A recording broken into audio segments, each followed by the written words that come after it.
नमस्कार, आप देख रहे हैं द टाइम्स ग्लोबल और मैं हूं रुपेंद्र राघव। लखनऊ में कारोबारी की हत्या के मामले में एक नया खुलासा हुआ है। जांच में सामने आया है कि पिता की हत्या के बाद आरोपी बेटा पनीर और मिठाई लेके आया था।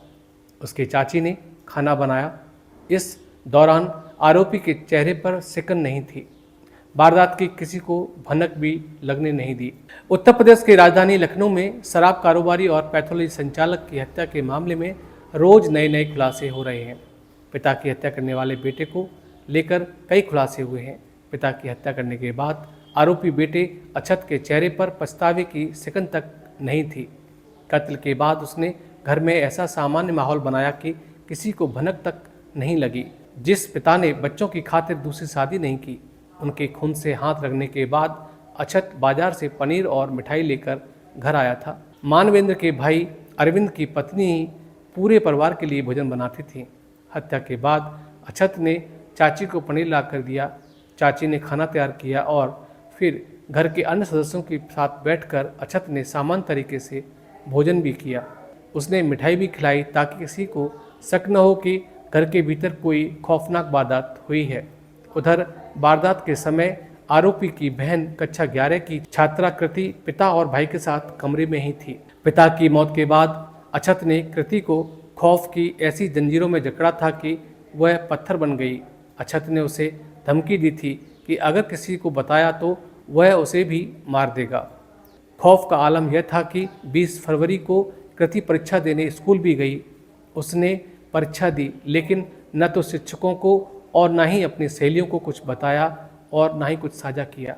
वह चुपचाप घर लौटी और भाई के आदेशों का पालन करती रही। कृति के दोस्त हैरान है कि कृति ने किसी से कुछ भी साझा नहीं किया।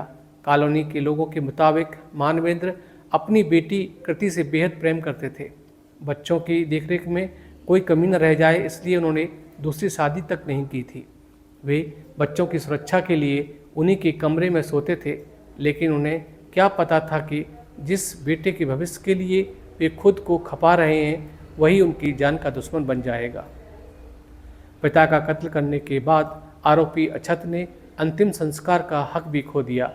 बुधवार को मानवेंद्र सिंह, जिनकी उम्र 49 वर्ष थी, की हत्या के 6वें दिन उनका अंतिम संस्कार VIP रोड स्थित बैकुंठ धाम में किया गया। सबको मानवेंद्र के भाई अरविंद के बेटे कृत सिंह ने मुखाग्नि दी। इस दौरान हर कोई अक्षत की करतूत पर उसे कोस रहा था। पोस्टमार्टम के बाद मंगलवार को देर शाम हो जाने के कारण सबको मोर्चरी में रखा गया था। बुधवार सुबह परिजन पोस्टमार्टम हाउस पहुंचे और सब लेकर रवाना हुए। सबको घर लाते ही कोहराम मच गया। परिजनों की चीत्कार से पूरी कॉलोनी के लोगों की आंखों में आंसू आ गए। मानवेंद्र की मां बार बार बेसुध होती जा रही थी। परिजनों ने किसी तरह उन्हें संभाला। बुधवार शाम को अक्षत को जिला कारागार भेज दिया गया। जेल पहुंचने के बाद वह अजीब हरकतें करता रहा। बार बार बोल रहा था कि गिर जाऊंगा, पापा ने मुझे मारा तो मैंने उन्हें मार दिया। अक्षत की हरकतों को देखते हुए जेल प्रशासन ने उसे अस्पताल में भर्ती करा लिया। अक्षत को डॉक्टरों की निगरानी में जेल में रखा गया। आरोपी की काउंसलिंग की जा रही है। आशियाना पुलिस ने मानवेंद्र की बेटी कृति से भी पूछताछ की। कृति ने पुलिस को किसी भी सवाल का साफ साफ जवाब नहीं दिया। वह हर सवाल पर चुप्पी साधे रही। इंस्पेक्टर छत्रपाल सिंह का कहना है कि नियमों का पालन करते हुए किशोरी से बात की गई थी। किशोरी की कोई भी भूमिका सामने नहीं आई है। लखनऊ के आशियाना के सेक्टर हॉल में रहने वाले शराब कारोबारी व पैथोलॉजी संचालक मानवेंद्र सिंह की उन्हीं के बेटे अक्षत प्रताप सिंह 21 ने गोली मारकर हत्या कर दी। इसके बाद सबके टुकड़े कर दोनों हाथ व पैर पारा के सदरोना इलाके में फेंक दिए। सिर सहित धड़ घर के भीतर ड्रम में बरामद किया। पुलिस ने बेटे के खिलाफ हत्या और साक्ष्य छुपाने की धारा में प्राथमिकी दर्ज कर उसे गिरफ्तार कर लिया।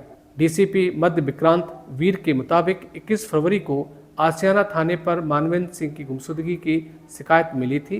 पुलिस ने सचिवालय सुरक्षा में तैनात मानवेंद्र सिंह के भाई अरविंद कुमार से मामले की जानकारी ली। इसके बाद अक्षत से पूछताछ की तो पता चला कि मानवेंद्र बेटे पर नीट परीक्षा की तैयारी का दबाव बना रहे थे। 20 फरवरी को सुबह 4:30 बजे इसी बात को लेकर पिता पुत्र में विवाद हो गया। गुस्से में आकर अक्षत ने पिता को लाइसेंसी रिवॉल्वर से गोली मार दी। मानवेंद्र की मौके पर ही मौत हो गई। मानवेंद्र के पिता सुरेंद्रपाल सिंह सेवानिवृत्त दरोगा हैं। वह जालौन में रहते हैं।